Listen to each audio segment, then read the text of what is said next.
नमस्कार and welcome you all world affairs. मैं हूं प्रशांत धवन। नाम आज के समय पूरी दुनिया में एक रिपोर्ट वायरल हो चुकी है। यूएसए ने अपनी इंटेलिजेंस के थ्रू यूएस मीडिया को यह बता दिया कि रशिया मिसाइल भेज रहा है इजराइल के अगेंस्ट यूज होने के लिए। यहां पर आप देख पाओगे रशिया का जो वैगनर ग्रुप है, वैगनर ग्रुप के बारे में आपको याद होगा, ये रशिया की प्राइवेट आर्मी है। ये वही प्राइवेट आर्मी है जो आज से कुछ महीने पहले बागी हो गई थी और व्लादिमीर पुतिन पे अटैक करने के लिए निकल गई थी। बाद में जो इनके लीडर थे प्रिगोजिन, ये मारे गए। तो अब जो बागी वाला फेज था वैगनर ग्रुप का, ये खत्म हो चुका है। वापस वैगनर ग्रुप पुतिन के अंडर आ चुका है और अब यूएस ये कह रहा है कि रशिया के वैगनर ग्रुप ने ये डिसाइड कर लिया है कि ये लोग एडवांस्ड मिसाइल्स ये भेजेंगे हिजबुल्लाह को।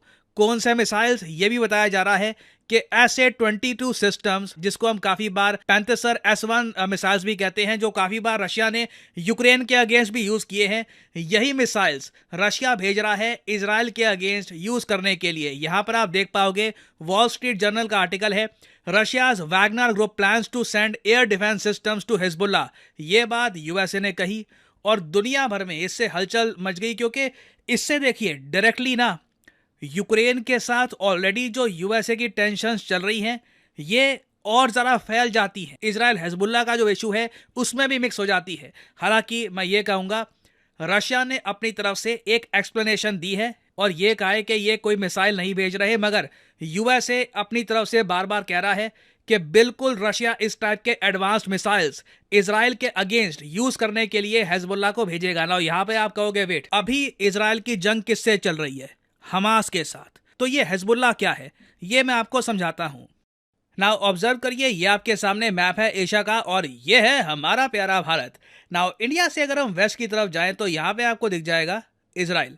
नाउ इजराइल में भी आप एक बात नोट करना, यहाँ पे आप नोटिस कर पाओगे ये इजराइल है यहाँ पर, ठीक है, और ये गाजा पट्टी है।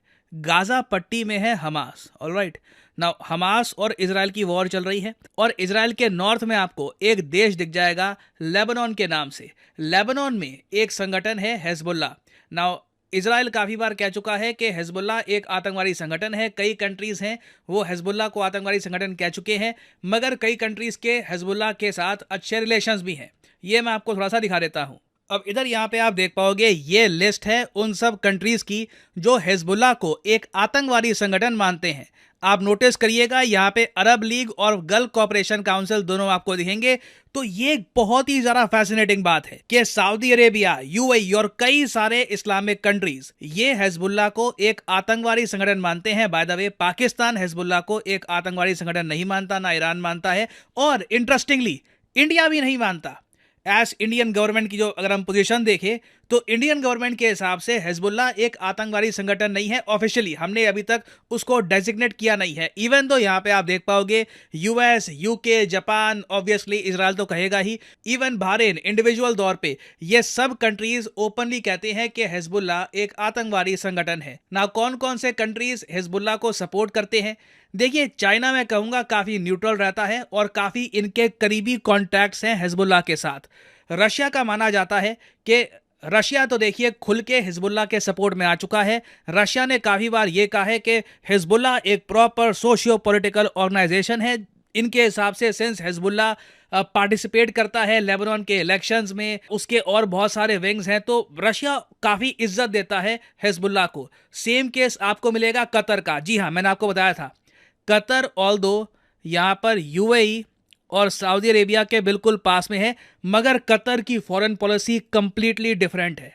कतर प्रो हमास है, प्रो हिजबुल्लाह है, ईरान के साथ इनके रिलेशंस बहुत अच्छे हैं और इवन नॉर्थ कोरिया को भी आप अगर देखोगे ना तो नॉर्थ कोरिया भी, सिंस इनके रिलेशंस बहुत ज़्यादा खराब हैं यूएसए के साथ, तो नॉर्थ कोरिया भी हिजबुल्लाह को काफ़ी बार सपोर्ट कर चुका है।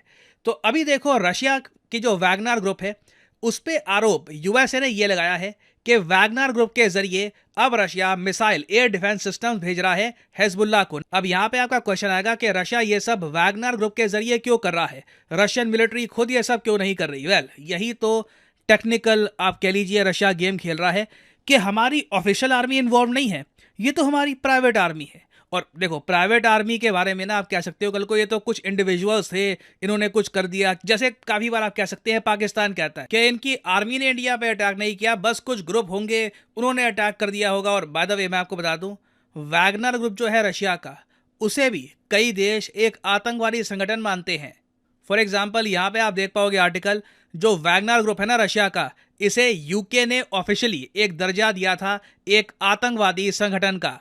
तो पश्चिमी कंट्रीज की अगर हम बात करें ना यहाँ पर, तो एक आतंकवादी संगठन वैगनर ग्रुप, उनके हिसाब से रशिया का आतंकवादी संगठन, ये एक और आतंकवादी संगठन लेबनान का जो हिजबुल्लाह है उसे वेपन्स प्रोवाइड कर रहा है। अब यहाँ पे आप पूछेंगे मगर रशिया का वैगनर ग्रुप ये सब क्यों करेगा?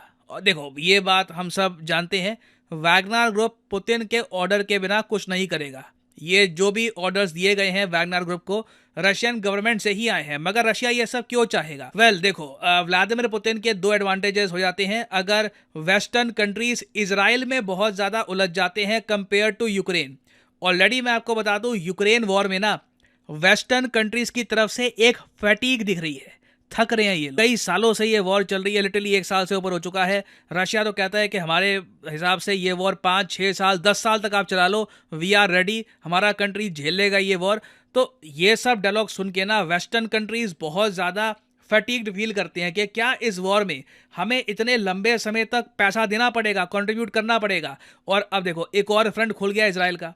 रिसेंटली आपने देखा होगा इजराइल की सपोर्ट करने के लिए पश्चिमी देशों के कई कंट्रीज ने यह भी कहा है कि क्यों ना हम एक यूनाइटेड फ्रंट बनाएं, कई कंट्रीज की मिलिट्री को इकट्ठा करें और इजराइल की मदद करने के लिए उनको भेजें। फॉर एग्जांपल यहाँ पे आप देख पाओगे फ्रांस के जो प्रेसिडेंट हैं इमैनुअल मैक्रों, इन्होंने रिसेंटली ये कहा कि हमें एक इंटरनेशनल कोलिशन, एक इंटरनेशनल ग्रुप चाहिए कंट्रीज का जो मिलकर लड़े हमास से। ये बात ओपनली ये कह चुके हैं। और मैं आपको बता दूं, बात सिर्फ हमास तक नहीं रुकेगी। ऑलरेडी न्यूज़ आ रही है कि इजराइल और हिजबुल्लाह के बीच में भी फायरिंग हुई है, ये वॉर फैल सकती है। तो रशिया आप कह लीजिए हिजबुल्लाह को तैयार कर रहा है। और अगर आप सोच रहे हैं वेट, एयर डिफेंस सिस्टम से हिजबुल्लाह अटैक थोड़ी ना कर लेगा इजराइल को। देखिए हिजबुल्लाह के पास अटैक करने के लिए अलग रॉकेट है, मगर कल को मान लीजिए इजराइल अपनी एयरफोर्स F-16 का इस्तेमाल करता है अगेंस्ट हिजबुल्लाह, उस केस में ये एयर डिफेंस सिस्टम्स काफ़ी हद तक हेल्प कर सकते हैं हिजबुल्लाह की। तो जो रशिया कर रहा है बहुत ही ज़्यादा क्रूअल और कोल्ड हार्टेड जियोपॉलिटिकल गेम है। इससे ऑब्वियसली वॉर के फैलने का खतरा काफ़ी हद तक बढ़ जाता है। मगर मैं आपको ये बता दूं कि इससे रशिया को देखिए एक गोल्डन अपॉर्चुनिटी मिल जाती है यूक्रेन में यूक्रेनियन फोर्सेस को भारी नुकसान पहुंचाने की। देखना ये होगा कि वेस्टर्न कंट्रीज क्या इजराइल में इतनी बिजी हो जाएंगी कि यूक्रेन को ये लोग बिल्कुल भुला देंगे। रशिया अभी के लिए यही करने की कोशिश कर रहा है। तो यहाँ पे वैसे मैं जानना चाहूंगा आपके हिसाब से रशिया जो ये कर रहा है क्या ये ठीक है या फिर आप मानते हैं कि गलत है? कई ग्रुप्स जिन्हें दुनिया के कई मेजर कंट्रीज एक आतंकवादी संगठन मानते हैं, उनको सपोर्ट करना ठीक है या नहीं है, इसके बारे में लिखिएगा। हालांकि मैं अगेन एक बात ऐड कर दूं, रशिया की जो ऑफिशियल पोजीशन है उसमें ये लोग कहते हैं कि जी वैगनर ग्रुप कोई मिसाइल्स हिजबुल्लाह को सेंड नहीं कर रहा, मगर यूएस इंटेलिजेंस अपनी तरफ से दावे से कह रही है कि नहीं ये लोग वेपन्स भेज रहे हैं। तो ये जो पहलू है इसे भी हमें देखना होगा। तो अभी देखिए इस टॉपिक से रिलेटेड बहुत सी डेवलपमेंट्स होनी बाकी है, कई इस पर न्यूज़ सामने आएगी। कोई बड़ी बात नहीं है कि यूएस कुछ प्रूफ दिखा दे दुनिया को कि देखो हमारे पास ये सबूत है कि रशिया का वैगनर ग्रुप ये सब कर रहा है। उस केस में ऑब्वियसली रशिया की सरकार डिसोन भी कर सकती है वैगनर ग्रुप को। तो अभी बहुत कुछ होगा, उससे रिलेटेड कुछ मेजर डेवलपमेंट सामने आती है तो मैं आपके लिए इस पर एक वीडियो ले आऊँगा। और अनअकैडमी के देखिए ऑफर चल रहे हैं आज के समय, ये जो ऑफर्स हैं इनको आप यूज कर सकते हैं टू गेट डिस्काउंट। तो कमेंट सेक्शन में लिंक आपको मिल जाएंगे, आप यहाँ पर कोर्स ओपन करके you can use the code PD10 और आपको डिस्काउंट मिल जाएगा। और जो सेल्स टाइम टू टाइम आती रहती है इनका भी आप लाभ उठा पाएंगे। So this is the end of the video, thanks for listening and as always may the gods watch over you.